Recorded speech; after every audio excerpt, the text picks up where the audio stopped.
तुझी परीच म्हणतेस ना ग तुम्हाला, पण तुला आई तरी कसं समजू ग? अगं तुम्ही कुणाला उगाच भेटत नाही, तर ते जन्मोजन्मीचे ऋणानुबंध असतात.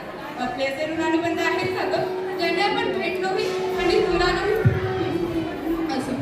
कालच बाबांचं आणि तुझं बोलणं जरूर पोटातच ऐकलं. विशेषतः आजी आजोबांची इच्छा नाही ना ग माझा जन्म बाबा म्हणून. सांग नाही बाबा, बाबा तुम्हाला आवडते का हो लेक माझी लाडकी पाहायला? बाबाची पोर लाडकीच असतात ना हो. सांगा ना हो बाबा.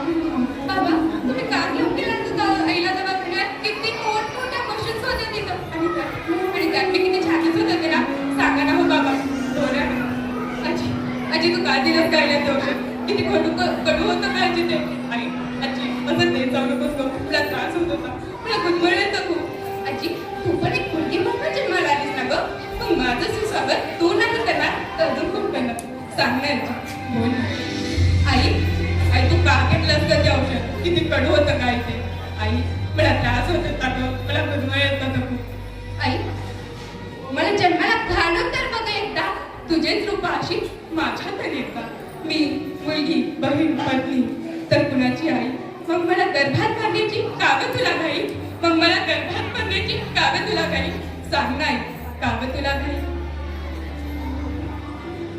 आई मला समजते तुझी मुलगी, तुझी बुद्धी, पण ती मुळी त्रास देणार नाही.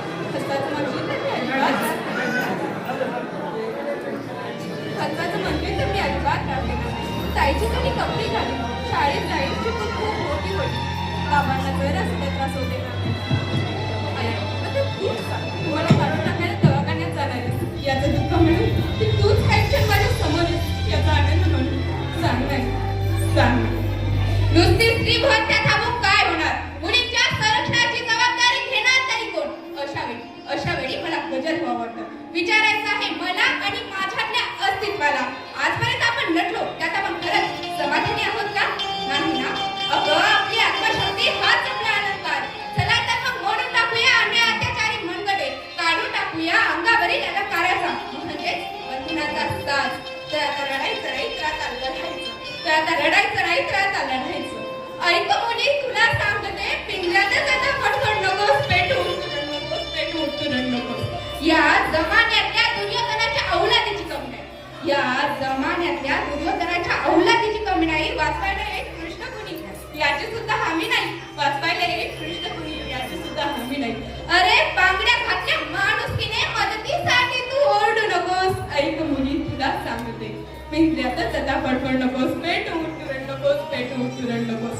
धन्यवाद.